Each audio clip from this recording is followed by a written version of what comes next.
नमस्कार. आज आपण बेसनचे लाडू परफेक्ट मेजरमेंटनुसार तोंडात टाकताच विरघळणारे आणि मऊ लुसलुशीत कसे बनवायचे ते पाहूया.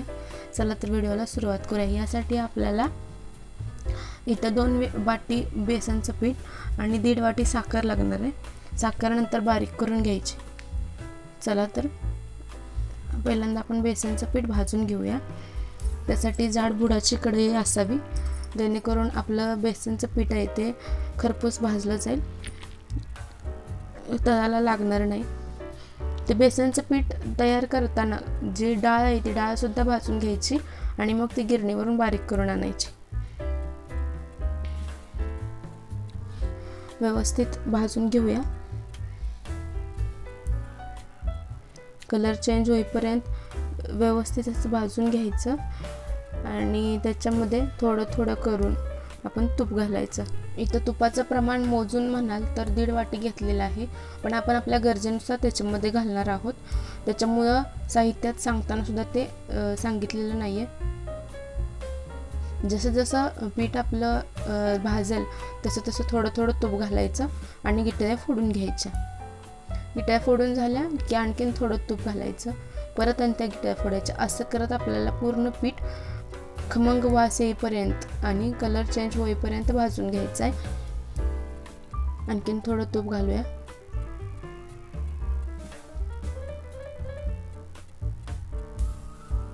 तर ते सुद्धा व्यवस्थित मिक्स करून त्याच्या गिठळ्या फोडून घ्यायचे आहेत.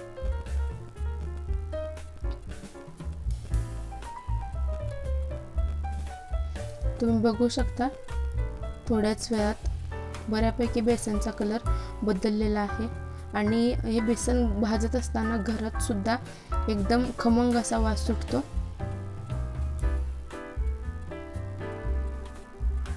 आणखीन थोडं तूप घालून घेऊया.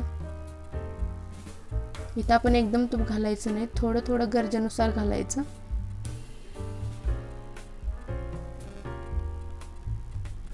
व्यवस्थित मिक्स करत गिठळ्या फोडत मिक्स करून घ्यायचं. इथं बघू शकता आपल्याला बेसनच्या लाडूसाठी लागणारं जे पीठ आहे ते जवळजवळ तयार होत आलेलं आहे.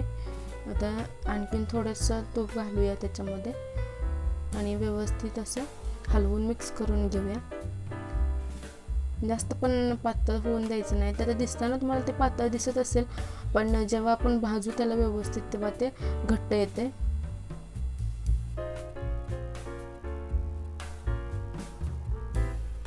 जेव्हा कढईपासून ते पीठ सुटू लागेल अशा स्टेजला ते उतरून खाली घ्यायचं. आपलं पीठ तयार झालेलं आहे. ते उतरून खाली घेऊया आणि एका ताटामध्ये थंड व्हायला काढून ठेवायचं. पीठ थंड झाल्यानंतर त्याच्यामध्ये जी साखर आहे बारीक करून घेतलेली ती पहिल्यांदा 4 ते 5 चमचे टाकायची आणि त्याला व्यवस्थित असं मिक्स करून घ्यायचं. इथं साखर सुद्धा गरजेनुसार घालायची. पिठाची कन्सिस्टन्सी बघून आपण त्याच्यामध्ये साखर मिक्स करायचे. जास्ती साखर मिक्स करून पण परत आपले लाडू वळायला प्रॉब्लेम होऊ शकतो.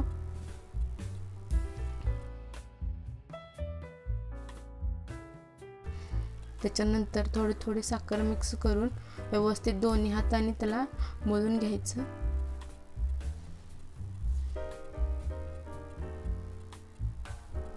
जसं जसं पीठ थंड होईल तसं तसं त्याची कन्सिस्टन्सी आहे ती बदलून कलर सुद्धा त्याचा छान येतो.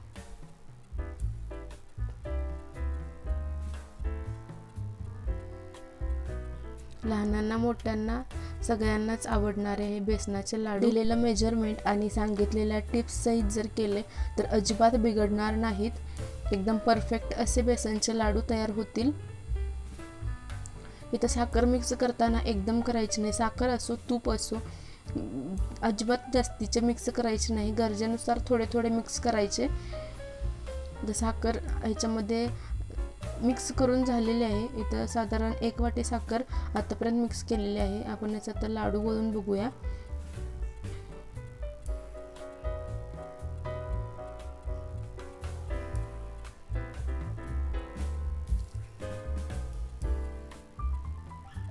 असं दोन्ही हातामध्ये घेऊन हलक्या हाताने व्यवस्थित त्याला मळायचं.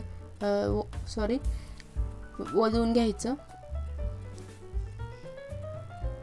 तुम्ही बघू शकता एकदम परफेक्ट असा बेसनचा लाडू तयार झालेला आहे आणि त्याला शाईन सुद्धा एकदम जबरदस्त आलेले आहे. असेच आपण बाकीचे लाडू सुद्धा वळून घेऊया. आपले बाकीचे लाडू सुद्धा वळून झालेले आहेत. सणासुदीला सर्रास केले जाणारे बेसनचे लाडू तुम्हाला कसे वाटले कमेंट करून नक्की सांगा.